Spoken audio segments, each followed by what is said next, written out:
Great Sean on the beat, by the way. Look, yeah, your boy back, everything lit. Yes, lit.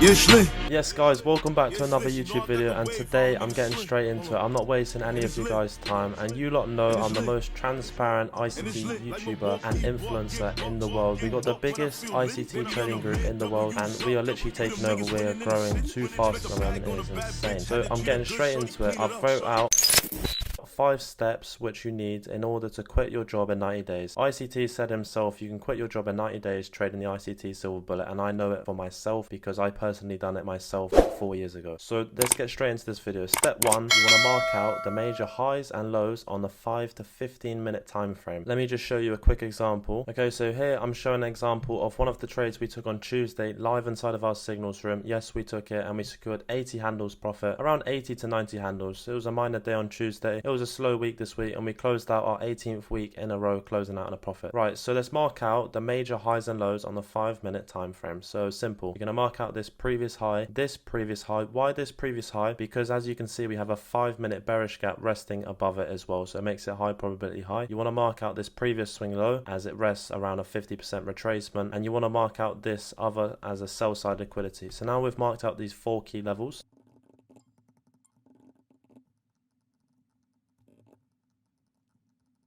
Alright, cool. So we've marked out these previous swing highs and swing lows on the 5 minute time frame before the macro. Okay, so what's the next step? And I'm going to quickly mention about our signals room. Every single week we're closing out in a profit. We're closing out our 18th week in a row. We currently got 469 members and no one's leaving. Why? Because all we do is make money. I'm going to scroll through this group, and as you can see, we go live every single day on YouTube for our members. They can watch me trade live, and also I send the signals into the group. Here, this was Tuesday. We didn't trade Monday. We had good risk management and we only got stopped out for 9 handles, and then we came in the afternoon session, and this is the trade breakdown I just shown you, and we smashed out a massive gain of around 80.25 handles, and that's it. I made 13.27k on Tuesday. It was a lovely trading session, and I'm going to scroll down so you can see the full breakdown of the weekly trades. We closed out this week for a 58.25 handle gain. I know it wasn't one of the fastest weeks, you know, just even a few weeks ago we was closing out 200-300 handle weeks almost every single week. The price action at the moment isn't the best, and we're taking what we can get, and we're closing out profits every single week, 18th week in a row. I'll drop a link in the description if you're serious and you want to take your trading to the next level. There's a link below. It's only $50, and guess what? The prices are doubling by the end of this week because there's so many people join this group. We had 100 members and now we've got almost 500. So the prices are doubling, and let's get back into this video. Step 2.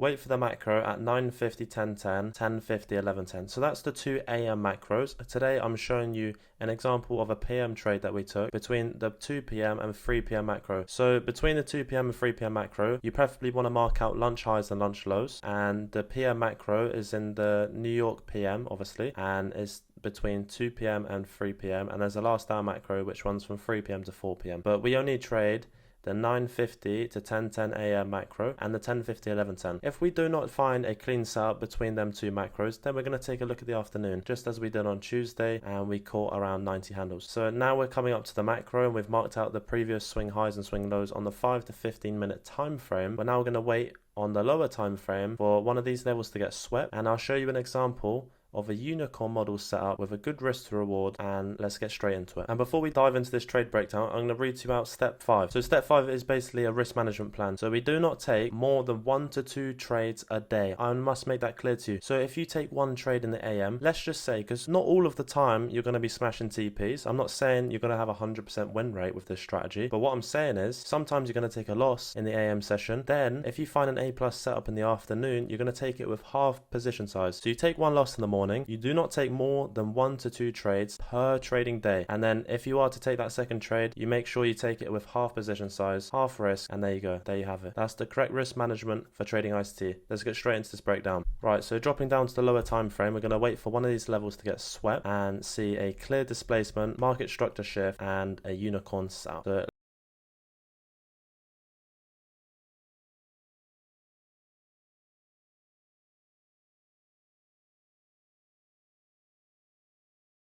here, as you can see, just before the macro, you can see that price came up and only swept buy side by around a few ticks, but then that's still a valid sweep. It's created a displacement and a unicorn setup on the higher time frame. So we got a higher time frame bias of bearish. So if you use the trend line and click shift, it will actually make it flat. I'm not saying we use trend lines. I'm saying this is a good way to mark out a flat line using a trend line. You can mark this out as a unicorn model setup on the 5-minute time frame. So what a unicorn model setup is when it comes up, it sweeps buy side, it has a previous swing high next to it, it swept that previous swing high, swept buy side, and it's also displaced on the 5-minute time frame below this level here. So price has come up, it's tapped into these 5-minute bearish gaps and 15-minute bearish gap which rests here. It's swept buy side before the macro of 2 p.m. and it's displaced lower below this previous swing low. Very simple. So you're going to mark out that price has displaced like that. So price is displaced, it's created a 5-minute bearish gap, and then on the 1-minute time frame we want to see a unicorn setup and an entry for us to get in on the lower time frame, and then that will make it an A+ setup, a very high probability setup for us. So all we're looking for is price to respect this 5-minute bearish gap and give us an entry on the lower time frame. So basically what we've seen here on the 5-minute, we want to see it on the 1-minute. So as you can see here, we're currently in the 5-minute bearish, right? And we've swept this previous swing high. So now we're going to mark this out as a unicorn setup, and we want to see price. What do we want to see price do? We want to see price displace lower, below the previous swing low it creates before it sweeps that previous swing high. So we're looking for a displacement below this previous swing low, and we're also inside that 5-minute bearish. So let me just mark out this 5-minute bearish gap for you. I'm not trying to overcomplicate it, but this is very simple, and this is what ICT silver bullet looks like. You're inside of a higher time frame bearish gap, so the higher time frame is indicating that we're going to see lower prices, and then all you want to do is drop down to the lower time frame on the 1 to 3 minute time frame and look for an entry to then target the opposing liquidity. Where's the opposing liquidity? The opposing liquidity is at sell side here, so that will be your final TP. So let's see if we get displacement lower now.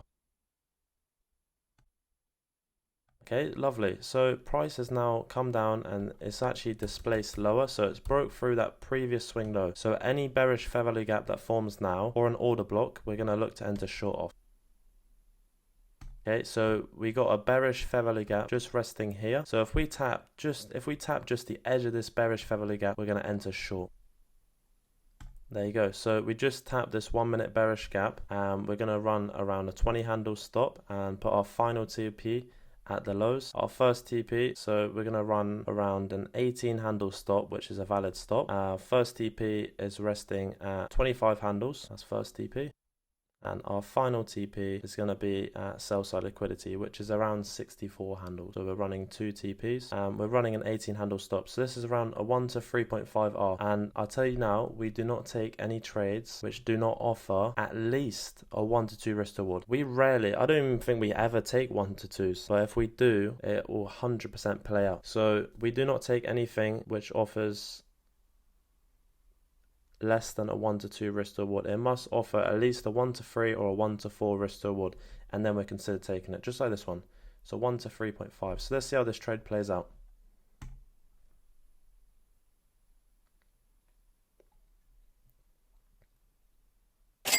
Alright, so there you have it. So at TP1, you want to close out 50% of your position.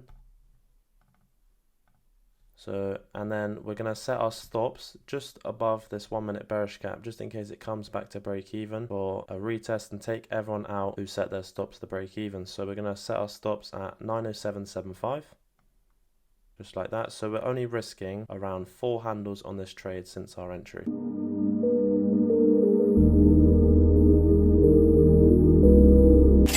There you have it. So it's gone all the way to our final TP, and we bagged around 3.6k on that trade. I know this is replay, but I'm just trying to show you an example of the trade we took on Tuesday during the PM session. So let's go over this trade just one more time. So we on the 5-minute time frame, what did we do? We marked out the previous swing highs and swing lows. Then we seen on the 5-minute time frame on the higher narrative, we seen it displace lower and create a 5-minute bearish gap. Then we drop down to the lower time frame inside of the 2 p.m. macro. So we're already 10 minutes inside of this macro and it ends at 3 p.m. You want to make sure you find your entry between 2 p.m. and 2:45 p.m. If you haven't found an entry by 2:45 p.m., you don't want to consider taking anything that late into the macro. So we're early in the macro, and you can see on the 1-minute time frame, it's then created, it's swept this previous swing high, it's displaced lower and offered a 1-minute bearish gap. And also, how do you know this was the trade? Now the trade's played out, does that look algorithmic to you value or what? With only how many green candles have we got from our entry price all the way to final TP? How many greens? 2. Only 2 green candles on the 1 minute time frame until we got all the way to the low. That's the most algorithmic price action I've seen in a couple weeks, considering the price action recently hasn't been the cleanest. But in the winter months, this is what price action looks like all of the time, and it looks even worse than this. You know, you'll get 100, 200 handle moves consistently daily. It's disgusting, and we're bagging 20k days every day of the week. It's disgusting. But either way, I hope you guys have taken something away from this video and understand not just the unicorn model setup, but ICT setups in general. If you got any more recommendations for our next YouTube video, drop them in the comments below. I would love to hear them. Drop a like on this video and subscribe. And on that note, I'm going to see you guys next week. We're going to absolutely kill it next week, so be prepared, and I'll see you in the next video. I just did my 39, gotta change my sheets. Shit be rubbing on my body, sucking till my knees get weak.